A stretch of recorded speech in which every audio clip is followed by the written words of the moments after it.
Hello and welcome back to another episode. If you want to do what today, I've got Fiona Bradley on, and she's a freelance marketer. Hi, Fiona. Hello, How are we? I'm absolutely grand. How are you? Good, good. You were just saying you were very busy at the Yes, with building my personal brand at the end of last year, it's absolutely blown up the last couple of weeks. moment. That's good news. That's what you want, isn't it? Exactly, yes. Fiona, do you want to tell everyone a bit about what you do? I run a digital marketing business that I set up in February 2020, and I'm a marketing freelancer. So, how did you get into the world of marketing? I actually wanted to be a vet, but I was just so desperate to go to uni. I picked marketing. I didn't know anything about it, except my mum said that they were the most fun team at her work. That is very bizarre. I wanted to be a vet as well. Oh, did you? Yeah, but I did a bit of work experience, and I watched a vet do a quite a major operation, and I kind of wake up on the floor. So I decided Oh maybe my God. it's not for me. So you saying your mum said it was the most looked like the most fun to join, but apart from that, and once you got to uni, why did you kind of stick with it and choose to go into it as a career? I did really find it interesting and all the brands and the consumer psychology behind everything. So alongside the marketing degree, I did three chartered institute of marketing, the CIM qualifications while I was studying, and then went straight into an agency after uni. I loved it. That's interesting because we've had quite a few people in on the podcast that work in marketing, Mhm. and there's always been that kind of argument for what do you think about qualifications versus practical experience. How's that for you? Do you think the qualifications you got really helped you, or is it more the practical experience you got once you were working? I think at university, a lot of the courses that we were doing, we were working with real life businesses.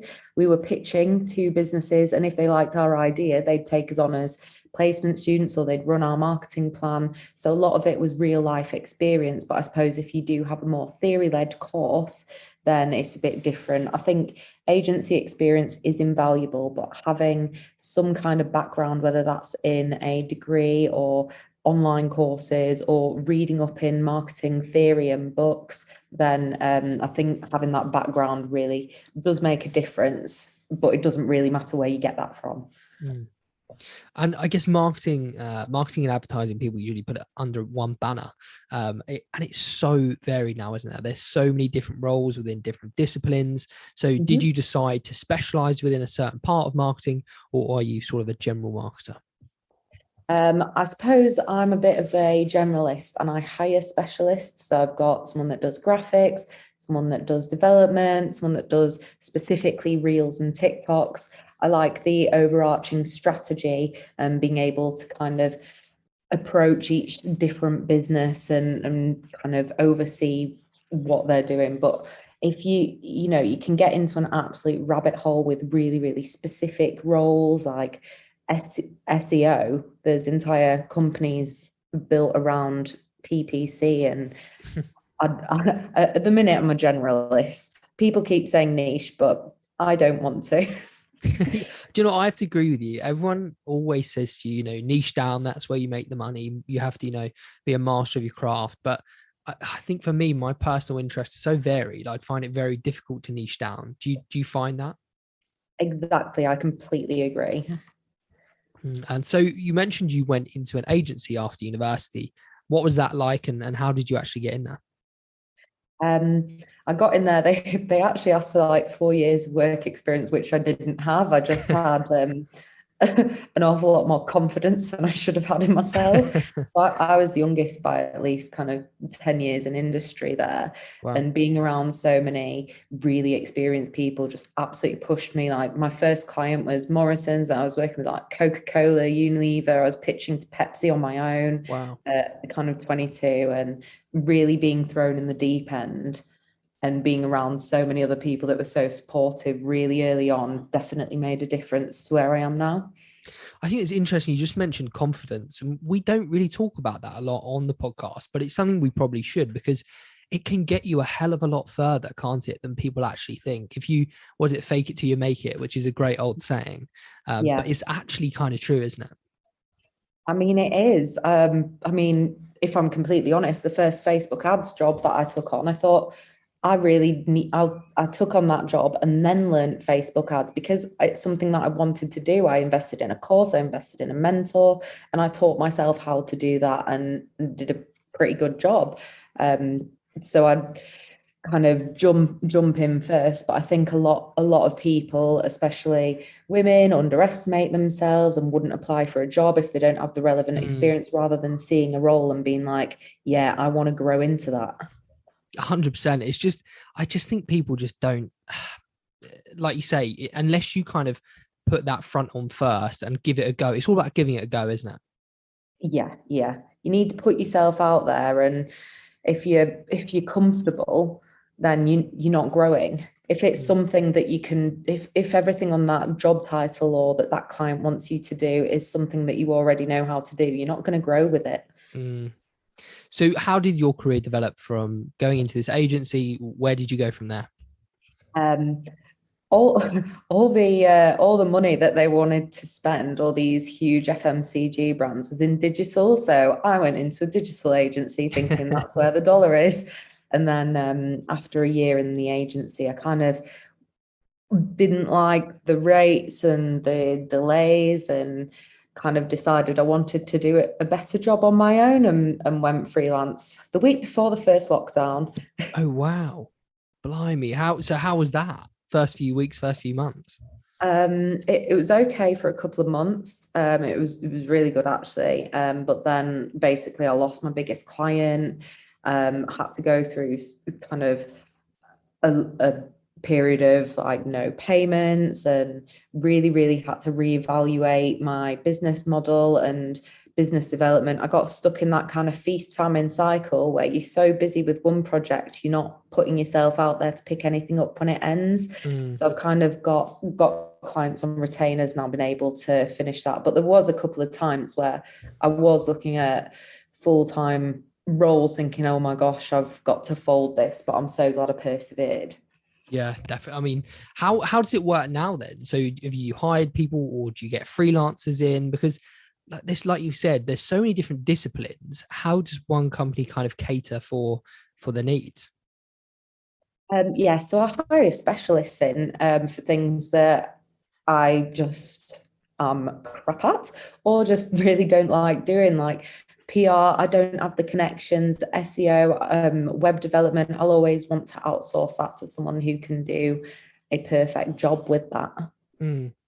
But that's the way forward, right? Instead of trying to be, like we said, trying to do everything, you have to outsource to grow, right?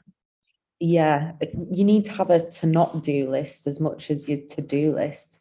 If you Mm. can do kind of two things really, really well, or 10 things mediocrely. So if somebody's listening to this and they're thinking they'd like to go into marketing, and this is probably quite a tough question, but what are some key skill sets they should be thinking about building? If you want to start kind of reading up on branding and why people buy and the kind of messaging that you want to be putting out there, Seth Godin, his books are my absolute go-tos for marketing. And there's loads of free courses on HubSpot now. There's one for kind of Instagram, and watching YouTube videos and following creators and tutorials.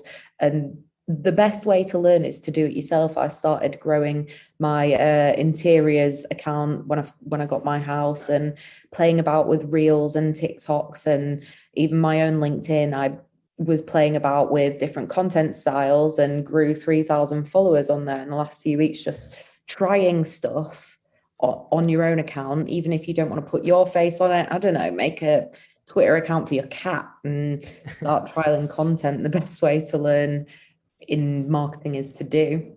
Mm. What's an average day like for a general marketer? I start the day. I post all my client LinkedIn posts first thing because that kind of content performs best between 8 and 10 a.m.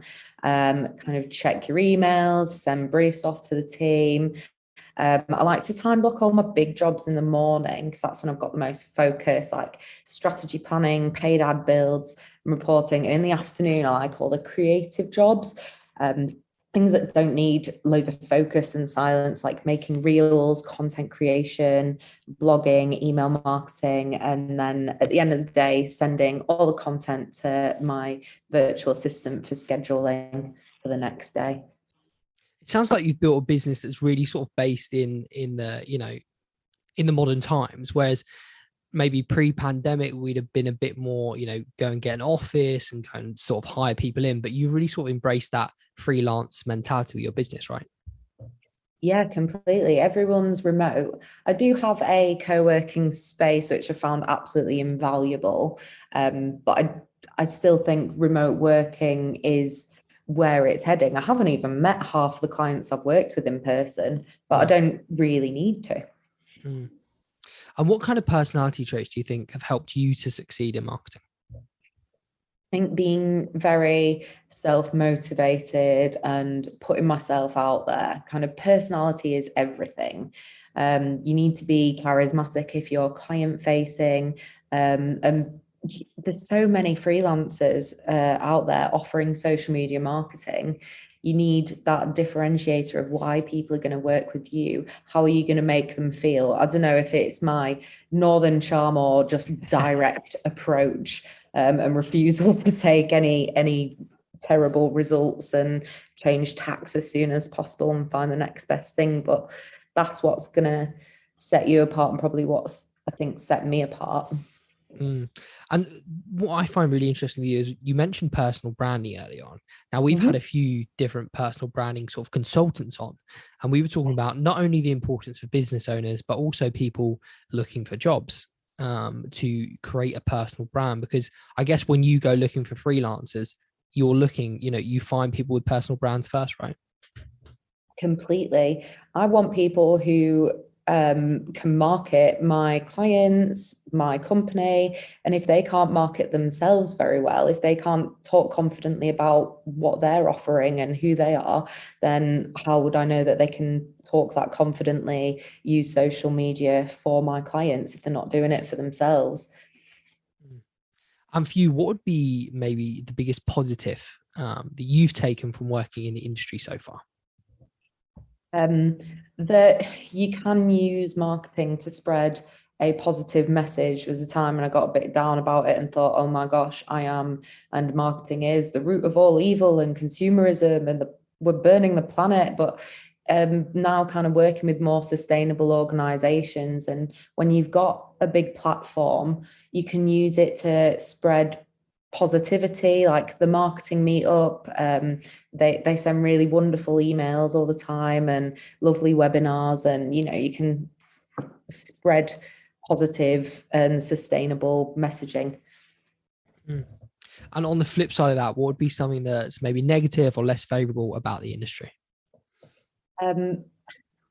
People kind of taking advantage of, especially I see this a lot on Instagram with Instagram influencers promoting this freelance lifestyle and this dream and promoting these courses to really young girls who are kind of 16 to 18, as who have kind of a few hundred or a few thousand Instagram followers and think, yeah, I can be a social media, but they don't teach them on these courses how to build a business. Because you're running a business, you have to get clients. Because I get a few emails a day asking for help with freelance business, saying, oh, I've invested in this course and this course, but they didn't teach me this or this, can you?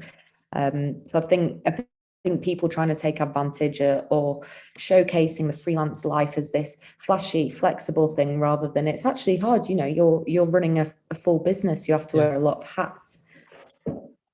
And if you were writing your own job description, what would be something that you probably wouldn't put in there, but you have to deal with on a daily basis? Hiding under the table.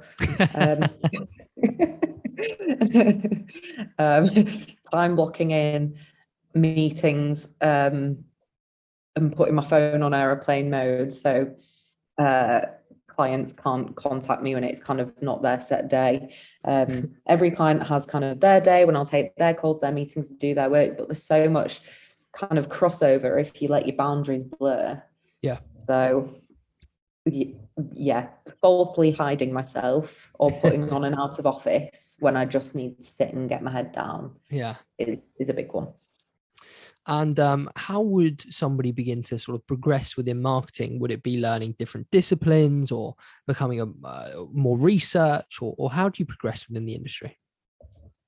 It would be taking on more clients or setting up more accounts yourself and trialing that. I mean, you can pay for hundreds of thousands of courses online, but getting real world experience, even if you've kind of got a full-time job, why not ask to run, if you've got a family friend that has a small business, why not ask to run their channels and start building up your portfolio? Just give things a go.